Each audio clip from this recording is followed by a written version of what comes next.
नमस्कार दोस्तों, स्वागत है आपका पेंजे क्लासेस पर। और आज हम बात करने जा रहे हैं पॉलिटिकल साइंस के एक इम्पोर्टेंट टॉपिक संविधान के स्रोत, यानी कि जो हमारा भारतीय संविधान है, हमारा भारतीय संविधान किन किन देशों के संविधानों से कॉपी कर करके बनाया गया है। ठीक है ना। तो आज हम उन्हीं देशों के बारे में बात करेंगे कि कौन से देश से हमने कौन सी प्रक्रिया, कौन सा कॉन्सेप्ट उठाया और उसको अपने भारतीय संविधान में पेस्ट कर दिया। ठीक है ना। अब चूंकि हमारे जो देश का संविधान है वो करीबन हमारे 10 देश जो हैं, 10 देशों के से जो भी चीज़ें हमें अच्छी लगी वहाँ से उठाई और अपने संविधान में फिट कर दी अकॉर्डिंग टू भारतीय व्यवस्था के हिसाब से, यानी कि उसमें थोड़ा बहुत बदलाव कर करके हमारे भारत के हिसाब से उसको फिट कर दिया भारतीय संविधान में। ओके। अब जो ये चीज़ें हैं यहाँ से आपको लिखा हुआ है, अगर आपने एग्जाम दिए होंगे तो आपको पता होगा कि ऐसे डायरेक्टली क्वेश्चन पूछता है। डायरेक्टली क्वेश्चन कैसे पूछता है कि भारत में जो निर्वाचन आयोग है, निर्वाचन आयोग भारत ने किस देश के संविधान से लिया है। तो आपको अगर ये पता होगा कि ये कहाँ से लिया, ब्रिटेन से लिया, तो यहाँ से आपको 1 नंबर, अगर आप यहाँ से ऑप्शनल जाएंगे तो यहाँ से आपका 1 नंबर यहाँ से पक्का हो जाता है 100% तरीके से। तो जो भी मैंने यहाँ पे चीज़ें लिखी हुई हैं इन सब का आपका डिटेल तो मिलेगी आपको नेक्स्ट वीडियोस में। बस आपको यहाँ पे मोटा मोटी इनको पकड़ना क्या है कि कौन से देश से हमने कौन सी चीज़ कॉपी की है। ठीक है। क्योंकि जो हमारा देश का संविधान है, हमारे देश के संविधान को बोलते हैं क्या, उधार का थैला। क्या बोलते हैं, उधार का थैला भी बोल देते हैं। जी ध्यान रखना आपको कि उधार का थैला किस देश के संविधान को कहते हैं, तो भारत के। क्यों कहते हैं, क्योंकि हमने 10 देशों से तो क्या किए हैं, अलग अलग चीज़ें कॉपी की हैं, उनको उठा कहाँ पेस्ट कर दिया अपने भारतीय संविधान में। तो इसलिए भारतीय संविधान को उधार का थैला भी कहते हैं। फिलहाल हम चलते हैं कि हमने कौन कौन से देश से कौन कौन चीज़ हमने कॉपी की है। डायरेक्ट 1 नंबर बनेगा आपका। मैं आपको याद रखने की कोशिश करूँगा, ये हम लोग याद कैसे रख सकते हैं। चलो, तो जो आपका ब्रिटेन है, ब्रिटेन भी कहते हैं हम लोग इसको, यूके भी कहते हैं, यूनाइटेड किंगडम, और इसको क्या कहते हैं हम लोग, इसको हम लोग इंग्लैंड भी कहते हैं। ठीक है ना, क्या कहते हैं, इंग्लैंड भी कहते हैं। क्योंकि आपसे 2-4 तरीके से ऐसे क्वेश्चन घुमा फिरा के पूछता है। तो देखो यहाँ से क्या लिया हमने, संसदीय प्रणाली, विधि का शासन, एकल नागरिकता, द्विसदनात्मक विधायिका एंड आपका निर्वाचन आयोग। देखो दोस्तों, इसके अलावा मे भी आपका 1-2 और हो सकते हैं, लेकिन मोस्ट इम्पोर्टेंट आपके ये हैं जो मैंने आपको यहाँ पर लिखे हुए हैं। तो देखो ब्रिटेन से हमने क्या लिया, संसदीय प्रणाली। जो हमारे भारत में जो संसदीय व्यवस्था है, संसद मतलब राज्यसभा, लोकसभा और राष्ट्रपति, ये तीनों का जो कॉन्सेप्ट बना रखा है, इस कॉन्सेप्ट को क्या बोलते हैं, संसदीय प्रणाली। ये हमने ब्रिटेन से कॉपी किया। विधि का शासन मतलब जो कानूनी प्रक्रिया है, कानून सर्वोपरि होगा। विधि का शासन से क्या मतलब है कि कानून सर्वोपरि होगा, जो कानून बना दिया सबसे ऊपर क्या रहेगा, कानून रहेगा। एकल नागरिकता, हमारे भारत में क्या है, एकल नागरिकता है। ठीक है। उसके बाद द्विसदनात्मक विधायिका की, हमारे यहाँ पर आपको पता है कि जैसे आपके सेंट्रल गवर्नमेंट में क्या होती है, राज्यसभा और लोकसभा होती है, और स्टेट में क्या होता है आपका क्या होती है, विधान परिषद तथा विधानसभाएं होती हैं। तो पूरे स्टेट गवर्नमेंट के सरकार को चलाने के लिए भी तथा जो केंद्र सरकार है उसको चलाने के लिए भी 2 विधायिकाएं होती हैं आपकी। द्वि मतलब होता है आपका 2, द्विसदनात्मक विधायिका, राज्यसभा, लोकसभा, और राज्य में क्या होती है आपकी विधानसभा, विधान परिषद। और निर्वाचन आयोग, जिसको लोग क्या बोलते हैं, चुनाव आयोग, इलेक्शन कमीशन। तो ये जो सारी जो प्रक्रिया हमने कॉपी की है, कहाँ से कॉपी की है, ब्रिटेन से कॉपी की है। याद रखना बड़ा सिंपल है। देखो जितनी आपको चीज़ दिखाई दे रही होंगी, ये कहीं ना कहीं इंडिकेट करती हैं आपका किससे संबंधित, जो शासन व्यवस्था को चलाते हैं उससे संबंधित आपका इंडिकेट करती हैं। अब जानते हो कि ब्रिटेन वालों ने, इंग्लैंड वालों ने हम पर कितने साल राज किया। तो आप जानते हैं कि ब्रिटेन और इंग्लैंड वालों ने हम पर लगभग 300-350 साल राज किया आपका। तो देखो सारी चीज़ें कैसे रहेंगी, जो शासन व्यवस्था को इंडिकेट करती हैं। ठीक है। उसके बाद हमने एक दूसरा जो आपका जो देश है वो है आपका अमेरिका। अमेरिका में लोग क्या बोलते हैं, यूनाइटेड स्टेट ऑफ अमेरिका, यानी कि यूएसए। यहाँ से हमने क्या लिए, मौलिक अधिकार, यानी कि फंडामेंटल राइट्स, मौलिक अधिकार, फंडामेंटल राइट्स। जनहित याचिकाएं, जिसको लोग बोलते हैं आपका जनहित याचिका, मतलब जो लोगों के हित में, मैं जैसे सिंपल सा लेते हैं, जैसे आपका तलाक वाला मुद्दा था। तलाक वाले मुद्दे में पीड़ित कौन थी, पीड़ित थी महिलाएं, मुस्लिम महिलाएं, लेकिन उनका जो केस लड़ा किसी पर्टिकुलर मुस्लिम महिला ने लड़ करके, उसका जो केस, उन महिलाओं का केस किन्हीं पर्टिकुलर एनजीओ या एक समूह के द्वारा लड़ा गया। तो ऐसी याचिकाओं को हम बोलते हैं जनहित याचिकाएं। बहुत इंपॉर्टेंट है, ये आपको ध्यान रख लेना है। ये आपका ऐसा ही में पूछा हुआ क्वेश्चन है कि जनहित याचिका हमने किस देश के संविधान से कॉपी किया आपका, तो आपको ध्यान रखना चाहिए अमेरिका से कॉपी किया। महाभियोग की प्रक्रिया। अब महाभियोग से मतलब क्या होता है आपका, इम्पीचमेंट। महाभियोग, अगर अब राष्ट्रपति को पद से हटाना हो या सुप्रीम कोर्ट या हाई कोर्ट के मुख्य न्यायाधीश को पद से हटाना हो, तो उस प्रक्रिया को हम लोग क्या बोलते हैं, महाभियोग की प्रक्रिया कहते हैं। बहुत खास रहेगा, ध्यान रखना आपको। उसके बाद न्यायिक पुनरावलोकन की प्रक्रिया में इट मीन्स कि आपका जो जुडिशरी रिविजन होता है आपका, जैसे कि मतलब मैं अगर किसी जज ने कोई फैसला सुना दिया और लगता है कि वो फैसला सही नहीं है और उनके सुनाए हुए किसी हाई कोर्ट के जज ने कोई फैसला सुनाया और अगर उसके सुनाए हुए फैसले को हम संतुष्ट नहीं है तो हम लोग याचिका डाल लेते हैं हाई कोर्ट में ही या सुप्रीम कोर्ट में आपका कि प्लीज़ जो आपने ये फैसला सुनाया है उस फैसले पर एक बार दोबारा विचार कर लीजिए, ठीक है ना। तो उसको हम लोग क्या बोलते हैं, न्यायिक पुनरावलोकन की प्रक्रिया। ये बहुत अच्छी प्रक्रिया है, ठीक है। इसको आपको डिटेल में मैं बात करूँगा जब लोग बात करेंगे सुप्रीम कोर्ट और हाई कोर्ट की। इसमें वैसा होता क्या है, जैसे मान लिया किसी केस पर अभी ये फैसला सुनाया गया और इस केस को फैसला सुनाते हुए आपके मान लिया 4 जज हैं शामिल उसमें, लेकिन आप उसमें संतुष्ट नहीं है, राइट। तो दोबारा से क्या होगा, अगर आपने याचिका डाल दी सुप्रीम कोर्ट या हाई कोर्ट के अंदर कि नहीं जी इसमें एक बार दोबारा से पुनर्विचार किया जाए, तो नेक्स्ट टाइम क्या होता है आपका, नेक्स्ट टाइम उस फैसले को सुनाने के लिए उससे जितने जज पहले थे उससे अधिक जज होंगे। तो उसको क्या बोलते हैं, न्यायिक पुनरावलोकन। नाम से जरूर है आपका कि किसी फैसले को दोबारा अवलोकन करना। उसके बाद प्रस्तावना का स्वरूप, जो हमारे यहाँ की प्रस्तावना है प्रीएम्बल, उसका स्वरूप जो हमने कॉपी किया कहाँ से किया, अमेरिका से किया। और राष्ट्रपति का पद हमने कहाँ से लिया, वो भी आपका अमेरिका से लिया है। तो ऐसा आपको एक चीज़ दिखाई दे रही होगी, मौलिक अधिकार अपने आप में बहुत पावरफुल चीज़ है। जनहित याचिका ये एक बहुत पावरफुल सिस्टम है। महाभियोग की प्रक्रिया आप देखो, राष्ट्रपति को पद से अगर हटा रहे हैं, राष्ट्रपति को अगर पद से हटा रहे हैं तो भैया उसके लिए तो एक बहुत बड़ी प्रक्रिया होगी, नहीं होगी। तो नाम ही क्या है, महाभियोग। न्यायिक पुनरावलोकन, हाई कोर्ट या सुप्रीम कोर्ट के फैसले को दोबारा सुनने के लिए। प्रस्तावना, जिसको हम संविधान का परिचय पत्र भी कहते हैं। और राष्ट्रपति का पद, तो यानी कि जितनी चीज़ें हैं पद, कैसी पावरफुल चीज़ें हैं। कैसी चीज़ें हैं, पावरफुल चीज़ें हैं, पावरफुल। अब देश कैसा है, ये भी तो पावरफुल है। तो पावरफुल देश से हमने पावरफुल चीज़ें ही ली हैं, ठीक है। अब चलते हैं हमारे तीसरे देश की तरफ। तीसरा देश क्या आपका, आयरलैंड। तीसरा देश आयरलैंड। आयरलैंड से हमने क्या कॉपी किया है, राज्यों के नीति निर्देशक तत्व, यानी कि directive principle of state policy. English में क्या बोलते हैं, directive principle of state policy, कि राज्य सरकार अपने राज्य में रहने वाले नागरिकों के लिए कौन कौन सी व्यवस्था करेगा। उन सबका बंधन कौन सा में रहेगा आपका, राज्यों के नीति निर्देशक तत्वों में रहेगा। क्लियर इतना। तो हमने कहाँ से कॉपी की है, आयरलैंड से कॉपी की है, ठीक है। उसके बाद राज्यसभा में 12 सदस्यों का राष्ट्रपति द्वारा मनोनयन। आपको पता है कि जो हमारे यहाँ पे राज्यसभा होती है, राज्यसभा में राष्ट्रपति द्वारा 12 सदस्य खुद चुने जाते हैं, यानी कि जिसको राष्ट्रपति चाहता है उन 12 बंदों को राष्ट्रपति अपनी मर्जी से चुन करके कहाँ भेज देगा, राज्यसभा में भेज देगा। तो ये दोनों कॉन्सेप्ट हमने कहाँ से किए, कॉपी ये आयरलैंड से की है, ठीक है जी, आयरलैंड से कॉपी किए हैं। आगे चलते हैं हम लोग, ये हो चुका आपका। नेक्स्ट चलते हैं कनाडा। कनाडा से हमने क्या लिया आपका, संघ सूची तथा राज्य सूची। दूसरा, राज्यपाल की नियुक्ति और सुप्रीम कोर्ट। एससी पे मतलब आपका शेड्यूल कास्ट नहीं है, सुप्रीम कोर्ट। सुप्रीम कोर्ट सर्वोच्च न्यायालय, सुप्रीम कोर्ट का परामर्श संबंधी अधिकार। यहाँ से ये बहुत पूछता है एग्जाम में, अब तो संघ सूची राज्य सूची वाला, तो ये आपको ध्यान रख लेना है। संघ सूची तथा राज्य सूची कनाडा से, राज्यपाल की नियुक्ति ये भी कनाडा से, और सुप्रीम कोर्ट का परामर्श संबंधी अधिकार। जब भी राष्ट्रपति को जरूरत होती है आपका किसी भी संविधान के संबंधित किसी मुद्दे पर जरूरत पड़ती है कि संविधान संबंधित मुझे इस पॉइंट को सही से डिस्क्राइब करो, तो राष्ट्रपति पूछता है किससे, सुप्रीम कोर्ट से पूछता है, ठीक है। तो ये कौन से कॉपी की हमने, कनाडा से कॉपी की है। डायरेक्ट क्वेश्चन बनता है एग्जाम में आपके कि संघ सूची राज्य सूची का वर्णन किस देश के संविधान से लिया गया, कनाडा से लिया गया आपका, ओके। उसके बाद ये हमने कहा है पांचवा, ऑस्ट्रेलिया। ऑस्ट्रेलिया में क्या लिया, समवर्ती सूची। समवर्ती सूची, जिसको मैं आपको बता चुका हूँ पिछले वीडियोस में कि समवर्ती सूची क्या होती है आपका, जिस पर केंद्र सरकार राज्य सरकार दोनों मिलकर काम करती है, उसको क्या बोलते हैं, समवर्ती सूची। प्रस्तावना की भाषा, जो उसकी लैंग्वेज थी, वो लैंग्वेज कहाँ से हमने ली, ऑस्ट्रेलिया से ली है।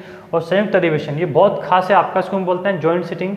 इसको इंग्लिश में क्या बोलते हैं, हमको जॉइंट सिटिंग बोल देते हैं, ठीक है जी, जॉइंट सिटिंग। तो ये तीनों कॉन्सेप्ट बहुत खास हैं, जिसमें से ये बहुत ज़्यादा खास है आपका संयुक्त अधिवेशन। देखो, जब किसी मुद्दे पर राज्यसभा तथा लोकसभा एक मत नहीं हो रहे हो, तब राष्ट्रपति के आदेश के अनुसार दोनों के दोनों सदन एक जगह बैठते हैं और उस मुद्दे पर फैसला सुनाते हैं। जैसे कि आपका एग्जाम्पल में हो चुका आपका दहेज पर कानून बनाने के लिए आपका हो चुका है, बैंकिंग सुधार के लिए अधिवेशन हो चुका आपका, ठीक है। और आपका सुरक्षा संबंधित जब का टाडा वगैरह था उसके लिए हो चुका आपका। तो संयुक्त अधिवेशन हम लोग इसको बोल देते हैं। कहाँ से कॉपी किया हमने, ऑस्ट्रेलिया से कॉपी किया। इसको इंग्लिश में क्या बोलते हैं हम लोग, जॉइंट सिटिंग बोल देते हैं। आर्टिकल इसका 100 रहेगा 108, अनुच्छेद 108 में संयुक्त अधिवेशन का वर्णन रहेगा, ठीक है जी, आर्टिकल 108 में, ठीक है, बहुत खास रहेगा। तो ऑस्ट्रेलिया, समवर्ती सूची, प्रस्तावना की भाषा और संयुक्त अधिवेशन, ओके। अभी क्या आपका जर्मनी। जर्मनी से क्या कॉपी किया है, पहली बात आपको इसमें पॉइंट रहेगा, जर्मनी के संविधान को वाइमर का संविधान भी कहते हैं। जर्मनी के संविधान को वाइमर का संविधान भी कहते हैं। अभी जी वाइमर क्या है आपका, वाइमर देखो, वाइमर क्या है आपका, जब आपका फर्स्ट वर्ल्ड वॉर चल रहा था आपका 1914 से लेकर के 1918 तक, ठीक है, आपका फर्स्ट वर्ल्ड वॉर चला था आपका। तो फर्स्ट वर्ल्ड वॉर के टाइम जब जर्मनी, क्योंकि जर्मनी इसमें शामिल था फर्स्ट वर्ल्ड वॉर में आपका, तो जब वहाँ पर आपका शाही शासन था, शाही शासन नहीं था इस वर्ल्ड वॉर के समय, तो उस समय पर जो सरकार बनी थी उस सरकार को कहा गया था आपका वाइमर। तो हमने जर्मनी के संविधान को वाइमर का संविधान भी कहते हैं। एग्जाम में आ चुका है कि वाइमर का संविधान किस देश के संविधान को कहा जाता है आपका, तो जर्मनी का। वाइमर मतलब क्या है कि फर्स्ट वर्ल्ड वॉर के समय जो वहाँ की सरकार चुनी गई थी, सरकार बनी थी, उस सरकार को नाम दिया गया था आपका वाइमर। ओके ना, तो इसको कहते हैं वाइमर का संविधान। अब यहाँ से दूसरी चीज कॉपी आ गई अभी आपकी मेन, सॉरी पहली वही तो कॉपी नहीं की, ये तो मतलब आगे संविधान को बोलते हैं। यहाँ से कॉपी क्या किया आपका, केवल एक चीज कॉपी की है, आपातकालीन उपबंध। मतलब जब हमारे भारत में आपातकाल लग जाए, चाहे वो आपका राष्ट्रीय आपातकाल हो, समझिए, चाहे वो राज्य आपातकाल हो, चाहे आपका वित्तीय आपातकाल हो, तो उन आपातकाल के टाइम पर भारत में कैसे कैसे पूरी व्यवस्था चलाई जाएगी, उस सबका वर्णन कहाँ पर रखा है आपका, जर्मनी के संविधान से कॉपी कर रखा है। इसको बोलते हैं आपातकालीन उपबंध। ठीक है जी, जिसे आप जानते हैं कि अगर आपातकाल लग जाता है, कोई दूसरा देश हम पर आक्रमण कर दे, तो उस अवस्था में कैसे कैसे इसको हैंड ओवर करेंगे हमारे भारत के जो नेता है, सारे सारे जो पावर है इसके हाथ में चली जाती है, आपातकाल में राष्ट्रपति के हाथ में चली जाती है। ठीक है, यहाँ से आपको एक चीज़ ध्यान रख लेनी है, वो ये कि यहाँ से पूछ लेता है एग्जाम में आपका कि मौलिक अधिकारों का निलंबन, मौलिक अधिकारों का निलंबन बोलते हैं हम लोग रेस्ट्रिक्शन। ठीक है जी, तो आपातकालीन उपबंधों में मौलिक अधिकारों का निलंबन किस देश के संविधान से वर्णित है आपका, जर्मनी में। क्योंकि आपको पता है कि जब भी राष्ट्रीय आपातकाल लगता है तो उसमें जो हमारे मौलिक अधिकार होते हैं, समझ गए ना, वो प्रतिबंधित हो जाते हैं। ठीक है, छोड़ के अनुच्छेद 20 और 21 को। तो ये सब व्यवस्था हमने कहाँ से कॉपी की है, जर्मनी से कॉपी की है। ठीक है जी, सिंपल याद रखने का तरीका रहेगा। देखिए जर्मनी में क्या आ रहा है आपका, जर्मनी में आपका आ रहा है मनी, जर्मनी में क्या आ रहा है आपका मनी, जर्मनी मनी आ रहा है। अब देखो जब किसी के पास मनी नहीं हो, जब किसी के पास मनी मतलब पैसा नहीं हो, तो उस बंदे के तो ऊपर तो क्या बेचारे के आफत ही आ जाती है, क्या आती है, आफत ही आ जाती है, आपातकालीन की व्यवस्था ही बन जाती है। तो जर्मनी के संविधान से हमने क्या कॉपी किया, आपातकालीन उपबंध कॉपी किए हैं। ओके दोस्तों, चलिए आगे चलते हैं। जो 7वां देश है आपका, उसको क्या बोलते हैं, पूर्व सोवियत संघ, या इसको बोलते हैं हम लोग रूस, पूर्व सोवियत संघ या फिर रूस। क्योंकि देखो रूस तो उसको अब बोलने लगे, पहले क्या था आपका, ये एक संघ था 3-4 देशों का, उसको बोलते हैं हम लोग पूर्व सोवियत संघ। ठीक है, जैसे किर्गिस्तान, तजाकिस्तान, कजाकिस्तान, ये क्या हुए, ये आपका इसी सोवियत संघ में से ही कटे हैं आपके। जबकि अभी क्या है, रूस अलग हो चुका है, 4 देश आपके अलग हो चुके हैं। ठीक है, तो अब यहाँ से हमने क्या कॉपी किया है, वो आपसे पूर्व सोवियत संघ पूछे या फिर पूछे रूस, तो यहाँ से हमने कॉपी की है मौलिक कर्तव्य, और दूसरी चीज क्या कॉपी की है, पंचवर्षीय योजनाएं, पंचवर्षीय योजनाएं। ठीक है, तो मौलिक कर्तव्य तथा पंचवर्षीय योजनाएं हम लोग रूस से लेकर याद रखोगे। देखो याद रखना बड़ा सिंपल है इसका, सोच के देखो देश कौन सा है, रूस। जब देखो यहाँ से कॉन्सेप्ट थोड़ा ट्रिक टेक्निक बनाते हैं, टेक्निक और ट्रिक्स। जब आपके घर में कोई बच्चा होता है, अगर आपका बच्चा रूस जाए, रूस मतलब रूठ जाए या रूस जाए, तो आप क्या करते हो, आप कुछ ना कुछ करते हो, तिकड़मबाजी लगाते हो, कोई ना कोई योजना निकालते हो। क्या करते हो, कोई ना कोई योजना निकालते हो कि उसको चुप करा जाए। और आपका कर्तव्य भी होता है, कि रोते हुए बच्चे को चुप कराना। तो आप रोते हुए बच्चे को चुप कराने के लिए तरह तरह की प्लानिंग करते हो, ले बेटा टॉफी ले बेटा काजू ले बेटा चिप्स ले बेटा कुरकुरे ले, समझ गए ना। तो आप क्या करते हो, योजना बनाते हो। तो जब आपका बच्चा रूठ जाए तो आपका कर्तव्य बनता है, समझ गए ना, उसको चुप कराना। अब उसके लिए आपको चाहे कुछ भी योजना बनानी पड़े, यानी कि पंचवर्षीय योजना बनानी पड़े। क्लियर, मतलब आपको कनेक्ट करना है, बस थोड़ा सा कनेक्टिंग बना करके लेके चलनी है। तो रूस ने क्या कॉपी किया, जब बच्चा रूठ जाए तो हमारा कर्तव्य बनता है उसको चुप करना, चाहे उसके लिए हमें कैसी भी योजना बनानी पड़े। यानी कि पंचवर्षीय योजनाएं तथा मौलिक कर्तव्य कहाँ से लिए, रूस से लिए, बच्चा ना रूठ जाए। ओके, चलिए आगे चलते हैं हम लोग। 8वां देश कौन सा आपका, फ्रांस। फ्रांस से क्या लिया हमने, गणतंत्रात्मक व्यवस्था। मतलब गणतंत्र व्यवस्था मतलब क्या होता है आपका, कि किसी भी देश का जो राष्ट्र प्रमुख होता है, जो सबसे टॉप की रैंक होती है, हमारे पर राष्ट्रपति है, सबसे बड़ा कौन, राष्ट्रपति होता है आपका, महामहिम राष्ट्रपति, महामहिम यूँ तो बोलते हैं, जो कि सबसे बड़ा पद है आपका। तो जिस किसी देश के सबसे बड़े पद का जो चयन होता है वो जनता के द्वारा किया जाए, उसको क्या बोलते हैं, गणतंत्र बोल देते हैं। ठीक है जी, गणतंत्र बोल देते हैं। और राजतंत्र किसे बोलते हैं, राजतंत्र हम बोलते हैं कि जिस देश के मुखिया का चुनाव लोगों के द्वारा ना होकर के वो राजशाही हो, यानी कि मेरे बाद मेरा बेटा बनेगा, मेरे बाद बेटा बनेगा, उसको राजतंत्र बोल देते हैं। तो हमारे यहाँ पर कैसा है, गणतंत्र। ठीक है, तो गणतंत्र व्यवस्था कहाँ से ली हमने, फ्रांस से लिए। और यहाँ से आपका लिया गया था आपका स्वतंत्रता एवं बंधुत्व की भावना। ठीक है जी। हम सब लोग इकट्ठा रहेंगे, एक दूसरे के साथ भाईचारे की भावना से काम करें। उसके बाद हम बात कर लेते हैं दूसरा देश दक्षिण अफ्रीका, ठीक है। दक्षिण अफ्रीका से हमने क्या लिया है, संविधान संशोधन की प्रक्रिया कि संविधान तो आपका बन चुका, अगर संविधान में बदलाव करने हैं, परिवर्तन नहीं कर सकते, उसमें अगर संशोधन करना हो तो उसको ये जो सिस्टम हमने कॉपी किया दक्षिण अफ्रीका से किया है। अनुच्छेद बहुत पूछता है, इसका अनुच्छेद कौन सा रहेगा, 368। बहुत पूछता है एग्जाम में कि संविधान संशोधन की प्रक्रिया का उल्लंघन कौन से अनुच्छेद में रहेगा, 368 में रहेगा।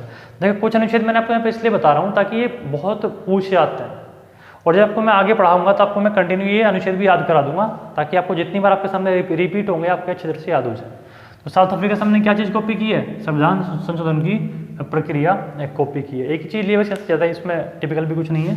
उसके बाद 10वां देश कौन सा रहेगा आपका, जापान से हमने क्या किया, विधि द्वारा स्थापित प्रक्रिया ली है, विधि द्वारा स्थापित प्रक्रिया। अब इसका मतलब क्या होता है आपका, इसका मतलब होता है भाई कि जो कानून व्यवस्था है वो तो चलेगी, यानी कि आप जो पूरा कानून व्यवस्था के हिसाब से जो सिस्टम बना रखा है आप उसी के आधार पर काम करते हुए चलोगे। जैसे एग्जाम्पल के तौर पर समझते हैं, जैसे कि मान लिया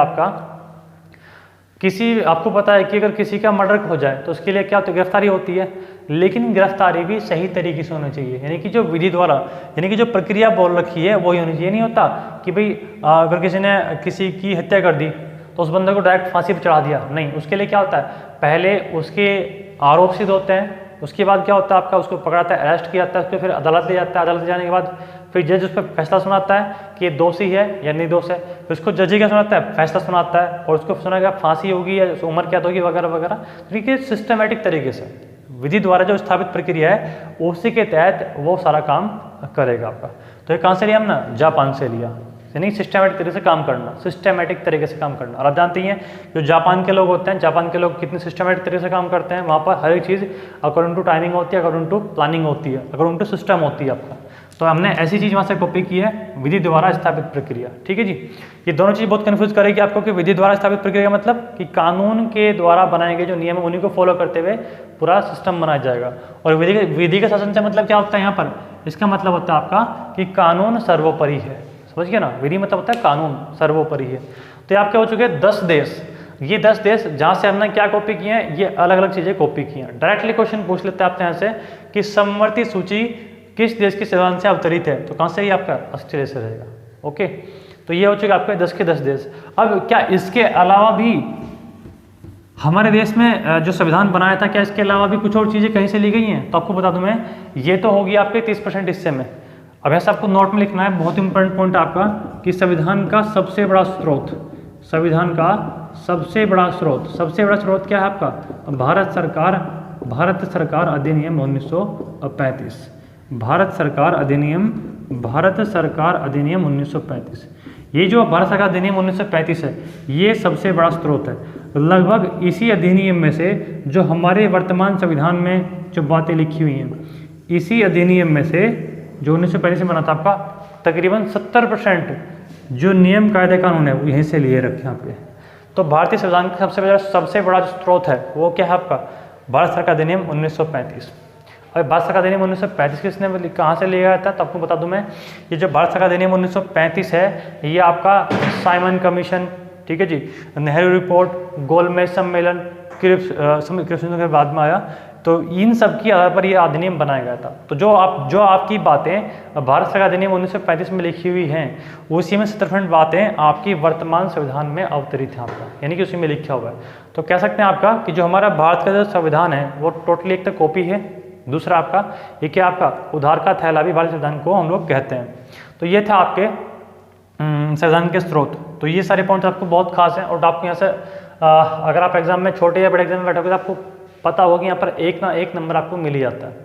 तो दोस्तों आप इस तरह से वीडियोस को देखते रहिए, एजुकेटेड होते रहिए, नॉलेजफुल होते रहिए। अगर नॉलेज होगी तो आपके अंदर स्ट्रेंथ, पावर, आपका बिलीव, आपका कॉन्फिडेंस ऑटोमेटिक बढ़ता चला जाएगा।